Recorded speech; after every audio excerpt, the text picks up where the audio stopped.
I'm Gopi Kumar Srivastav, and this is my second video of chapter number 11, Infrastructure of class 12 of Indian economy. In this video, we are discussing a topic of the state of infrastructure in India. कि India का जो state है infrastructure को लेकर वो कैसा है, वो किस प्रकार का है.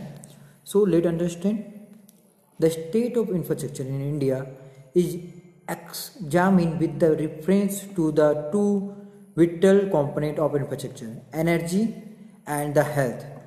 मतलब कि जो स्टेट है इंफ्रास्ट्रक्चर को वो दो भागों में बांटा गया है, वो दो बातों पे निर्भर है. First is about energy, that is component of economic infrastructure, and the second is health, which is the component of social infrastructure, in which we discuss this social infrastructure and the economical infrastructure again. So let's understand the component of economic infrastructure, energy first. Energy is the most important component of economic infrastructure. Economic infrastructure का सबसे important जो topic है या component है वो आपका energy है. It is the life line production activity across the sector of the economy. ये जो भी प्रोडक्शन एक्टिविटी है उसका ये लाइफ लाइन होता है, ये बहुत मेन चीज़ है. एनर्जी मतलब आप समझ सकते हैं इलेक्ट्रिसिटी को आप एग्जांपल रख सकते हैं एनर्जी के रूप में. In the primary sector energy is critical input to the operate tubewell and the tractor. पहले प्राइमरी जो सेक्टर है उसमें हम लोग एनर्जी का यूज जो है वो ट्यूबवेल के रूप में और ट्रैक्टर के रूप में करते हैं. मतलब यहाँ पे जो एग्रीकल्चर सेक्टर है जहाँ जो हमारा उसमें जो ट्यूबवेल है या ट्रैक्टर जो है वो भी एक एनर्जी का काम करता है. In the secondary sector the energy is critical input to operate the machine. मतलब कि अगर सेकेंडरी सेक्टर की ओर जाए तो एनर्जी एक क्रिटिकल इनपुट के जैसा यूज करता है, एक रॉ मटेरियल के जैसा यूज करता है ताकि मशीन को ऑपरेट किया जा सके. The hub of productive activity, मतलब ये प्रोडक्टिविटी को बढ़ाने में काम देता है, मदद करता है. अगला है in the tertiary sector energy है crucial input to operate the computer the hub of service sector. मतलब यहाँ पे ये कहा गया है कि जब आप टर्सरी सेक्टर में आएंगे तो ये कंप्यूटर का रूप ले लेता है जो आपका सर्विस सेक्टर में बहुत ही हेल्पफुल होता है. तो इस प्रकार से चाहे प्राइमरी सेक्टर हो, सेकेंडरी सेक्टर हो या टर्सरी सेक्टर हो, प्राइमरी सेक्टर में एनर्जी जो है वो आपका ट्यूबवेल के रूप में, ट्रैक्टर के रूप में यूज हो रहा है. सेकेंडरी सेक्टर में आपका ये इनपुट ऑपरेट करने के रूप में आ रहा है ताकि मशीन ऑपरेट हो सके. और टर्सरी सेक्टर में या सर्विस सेक्टर जिसे हम लोग कहते हैं उसमें ये आपका एक कंप्यूटर ऑपरेट के जैसा काम कर रहा है. ठीक है, तो this topic is completed. Now we have come to the next topic, the commercial and the non commercial source of energy. Now we have to understand the sources of energy, that is commercial and the non-commercial sources. Sources of energy are broadly classified under the as commercial and non-commercial energy. मतलब commercial जो हमारा जो energy है उसे दो भागों में बांट दिया गया है. First we have to understand about the coal, petroleum product, natural gas and the electricity and the important source of commercial energy. मतलब यहाँ दिखाया गया, बताया गया है जो कोल हो गया या पेट्रोलियम प्रोडक्ट हो गया या नेचुरल गैस हो गया या इलेक्ट्रिसिटी हो गया, ये एक बहुत ही इंपॉर्टेंट सोर्स है कॉमर्शियल एनर्जी का. As this goods are largely use for the commercial purpose in the factory and the farm. Commercial purpose का मतलब होता है बिजनेस के काम से या व्यापार के काम से जो भी चीज़ें यूज होता है वो कॉमर्शियल एनर्जी कहलाता है. ठीक है, ये कॉमर्शियल पर्पज कह सकते हैं आप इसको. In the factory and the farm, इसका बेसिकली जो यूज होता है वो फैक्ट्रियों में, फार्म में होता है. they have an established market for the sale and purchase. मतलब यहाँ देखा जाए तो इसका सेल एंड परचेज का मार्केट बना हुआ है जहाँ पे आप इन चीज़ों को खरीद सकते हैं और प्रोड्यूसर बेचता है और कस्टमर क्या करता है, खरीदता है. That means the commercial energy are like coal, petroleum product, natural gas are all are and electricity are known as commercial energy. ठीक है. Firewood, agriculture and the animal waste are the important source of non commercial energy.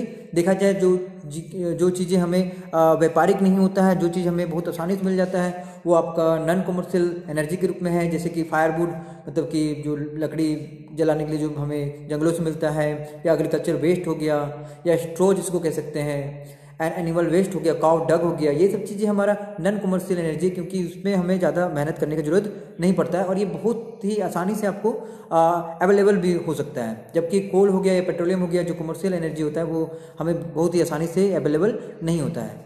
So exam में आपसे एक question पूछ सकता है कि what is the difference between the commercial energy and the non-commercial energy. So this is a very important questions related to the exam point of view. So let's understand more about this commercial and non-commercial.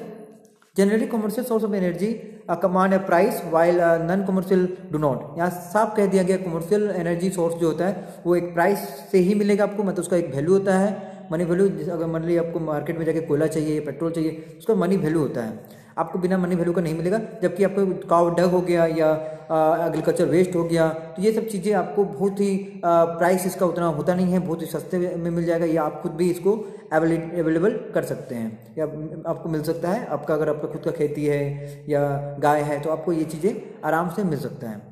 Also the commercial source of energy are exhaustible while the non commercial energy are renewable. यहाँ पे non commercial energy जो हो गया, जैसे cow डग हो गया या फिर एग्रीकल्चर वेस्ट हो गया, ये रिन्यूएबल है, ये बार बार मिलते रहेगा। जबकि जो कमर्शियल सोर्स ऑफ एनर्जी है, जैसे पेट्रोल हो गया या आपका पेट्रोल हो गया, बहुत सारी चीज़ें, वो चीज़ें जो ऑयल हो गया, ये सब चीज़ें क्या होता है, एक्सहॉस्टिबल होते हैं, मतलब कि ख़त्म हो जाते हैं। सो आप इसके बाद इसका डिफरेंट बिल्कुल याद कीजिए, समझें। इसका डिफरेंट आपको एग्जाम में बहुत ही जल्दी देगा। इसका एग्जाम में बहुत ज़्यादा क्वेश्चन दिया जाता है कॉम्पोनेंट कमर्शियल एनर्जी का, नॉन कमर्शियल एनर्जी का। तो चाहे उसका कॉम्पोनेंट हो, यूजेज हो या नेचर ऑफ गुड्स हो, आप इसे 3 पॉइंट को जरूर याद करें। The next topic is about the conventional and non conventional source of energy.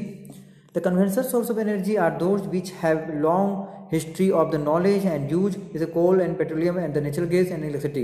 जिसको बनाने में समय लगता है, जिसको हिस्ट्री लग जाता है, इतिहास लग जाता है, जैसे कोयला को रख लीजिए, पेट्रोल को रख लीजिए, ये एक दिनों में नहीं बनता है। इसे आप कन्वेंशनल सोर्स ऑफ एनर्जी कह सकते हैं, क्योंकि इनमें बहुत लॉन्ग टाइम लगता है। जबकि non commercial source of energy are those sources which have been discovered और explore only in the recent past and which are the yet to gain popularity for their use। जैसे solar energy हो गया या wind energy हो गया या biomass हो गया।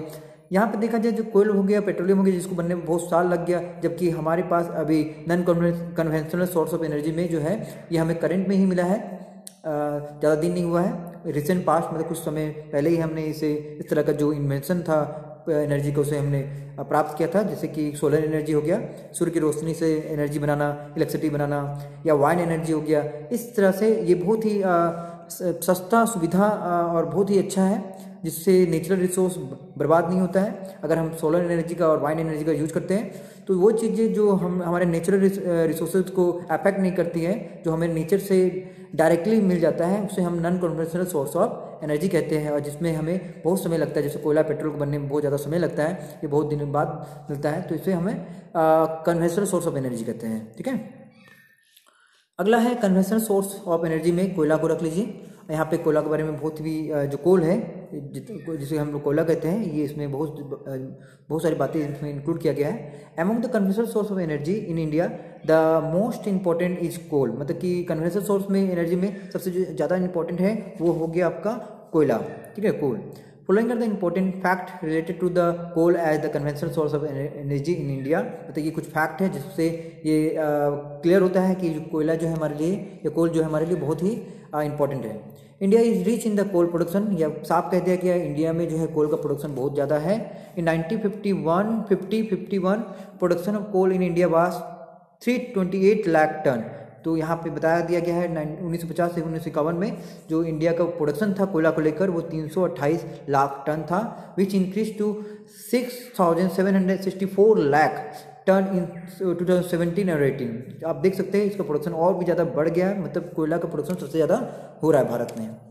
ठीक है, of the total energy produce in India 67% consist of coal. मतलब हमारे भारत में जितनी तरह का एनर्जी प्रोड्यूस होता है, चाहे वो इलेक्ट्रिसिटी हो या और भी तरह का एनर्जी हो, उसमें सबसे ज़्यादा योगदान जो है वो कंट्रीब्यूशन जो है वो कोयला का ही रहता है, जो कि 67% है।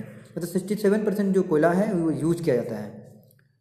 It is estimated that the India has total reserve of 319 billion ton of coal. ये एस्टिमेट किया गया कि भारत के पास 319 टन कोयला है। ठीक है, और ये 2018 31 मार्च को ये एस्टिमेशन किया गया था कि बहुत ज़्यादा कोयला है।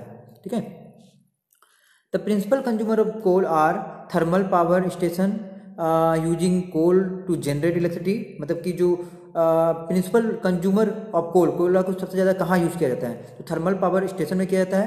कोयला का यूज ताकि इलेक्ट्रिसिटी बना सके। स्टील प्लांट में किया जा सकता है, सीमेंट फैक्ट्री में किया जाता है, रेलवे में किया जाता है, फर्टिलाइजर फैक्ट्री में किया जाता है, ब्रिक में किया जाता है, फार्म में किया जाता है, फैक्ट्री में किया जाता है। तो इस तरह से कोयला का बहुत जगह में यूज होता है।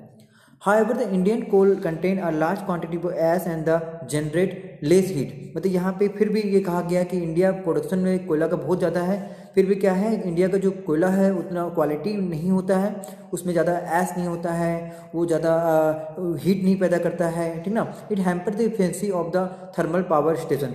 ये आपका थर्मल पावर स्टेशन को हैम्पर कर सकता है, रोक सकता है। Therefore, some of the good quality coal with the less ash and the more heat is imported from the other country। तो ज़्यादा हीट देने वाला, लेस ऐश करने वाला, मतलब राख होने वाला, जो मतलब कि ज़्यादा हीट देने वाला और लेस ऐश देने वाला जो कोयला है वो बाहर की कंट्रियों से मंगाया जाने लगा है भारत में, क्योंकि हमारे पास उतना ज़्यादा हीट प्रोड्यूस करने वाला जो कोयला है वो है नहीं। अगला है petroleum. It is another conventional source of energy in India, but the production of the petroleum in India is far less its demand। this cause large scale import from the rest of the world। Petroleum जो है हमारे भारत में उतना नहीं है, इसलिए इसका demand ज़्यादा होने के कारण हमें इसे रेस्ट ऑफ द वर्ल्ड से मंगाना पड़ता है, मतलब इंपोर्ट करना पड़ता है बाहरी देशों से। Domestic annual production of the crude oil has been stagnated at around 38 million ton. मतलब ये बता रहा है कि प्रोडक्शन जो है क्रूड ऑयल का वो आपका बिल्कुल स्टेगनेटेड है, वो गतिहीन है, वो अराउंड 38 मिलियन टन ही है। In the last 8 year from 2010 to 11 to 2017 to 18 ये उसका रिकॉर्ड है। मतलब उतना ज़्यादा प्रोडक्शन नहीं हो पा रहा है पेट्रोलियम का, इसलिए हमें बाहर से मंगाना पड़ता है। The gap between the domestic consumption and domestic production has tended to rise over the time। जो gap था डोमेस्टिक प्रोडक्शन को कंजम्पशन को लेकर या domestic consumption and domestic production को लेकर वो बिल्कुल बढ़ गया है, tended to rise over the time, causing a significant rise in the volume of import. मतलब यहाँ पे ये कहा जा रहा है कि आपका जो डोमेस्टिक कंजम्पशन है पेट्रोलियम को लेकर जो यूज है वो बहुत ज़्यादा बढ़ गया है, जबकि हमारा डोमेस्टिक प्रोडक्शन उतना ज़्यादा नहीं है, इसलिए हमें क्या करना पड़ता है, इंपोर्ट करना पड़ता है। ठीक है। अगला है natural gas. It is significantly equally important as a conventional source of energy. ये भी एक इम्पॉर्टेंट सोर्स है एनर्जी का। This is use as a raw material for the fertilizer and the petroleum product as a cooking gas LPG in the house. मतलब इसका raw material जैसा use किया जाता है फर्टिलाइजर एंड पेट्रोलियम प्रोडक्ट में या कुकिंग गैस में। Main reserve of natural resource are found in the Mumbai, Gujarat, Tripura, Andhra Pradesh and Tamil Nadu and Rajasthan. मतलब आपका इसका जो नेचुरल रिसोर्स का जो मेन आपको रिजर्व दिखा जाएगा, बहुत ज़्यादा पैमाने में अगर नेचुरल रिसोर्स देखना है तो आप मुंबई, गुजरात, त्रिपुरा में देख सकते हैं। It may be noted that LPG also produce a by product of crude. ठीक है, तो यहाँ पे देख सकते हैं। अगला है हमारा electricity. Electricity is the most useful and conventional source of energy. ये भी बहुत ही अच्छा कन्वेंशनल सोर्स है। There are 3 main source of electricity in India are thermal power station, hydro electricity station, atomic power station. मतलब ये 3 तरीका से हम लोग इलेक्ट्रिसिटी को जनरेट करते हैं। ठीक है। अगला है हमारा non conventional source of energy. Flowing are the non conventional source of energy, जैसे सोलर एनर्जी हो गया, वाइन एनर्जी हो गया, बायोमास हो गया, एनर्जी हो गया, including energy in the form of गोबर गैस। तो इस तरह से देखा जाए तो ये non conventional source of energy है। ठीक है। या जियो थर्मल एनर्जी, तो ये सभी जो चीज़ें हैं वो non conventional source of energy है। आप सोलर सिस्टम को रख सकते हैं जिसमें नेचुरल चीज़ें यूज नहीं किया जाता है, मतलब किया जाता है पर हमें नेचुरल चीज़ को अफेक्ट नहीं किया जाता है, ये हमें डायरेक्ट सनलाइट से प्राप्त होता है। वाइन एनर्जी हो, सोलर एनर्जी हो या बायोमास हो। ठीक है। तो इस तरह से ये non conventional source of energy बहुत अच्छा सोर्स होता है एनर्जी का, जिसे हम लोग बहुत सारी चीज़ों में यूज कर सकते हैं। In the last we have the difference between the conventional source of energy and the non-conventional source of energy। ये बहुत ही अच्छा डिफरेंट है। आप अगर ये डिफरेंट को भी पढ़ लेते हैं तो आपका ये बहुत अच्छे से कंप्लीट हो जाएगा चैप्टर और ये टॉपिक भी। So there is biomass, biogas. यहाँ पे इंटरनल क्वेश्चन दिया गया है। अगला जो है हमारा है वो primary and the physical source of energy है। This topic we will discuss in the next topic. So this video is completed, but I have lots of questions related to this video. First question is about the difference between the commercial source of energy and the non-commercial source of energy, and the second question is about the conventional source of energy and the non-commercial source of energy. ये दो question के बीच में आपको different लिखना है, अपने copy में अच्छे से तैयार कीजिएगा, क्योंकि ये दो क्वेश्चन से एग्जाम में बहुत सारा क्वेश्चन पूछा जाता है, तो ये क्वेश्चन बहुत इंपॉर्टेंट है. Thank you. This video is completed. In the next video, we are discuss about the primary and the final sources of energy. Thank you.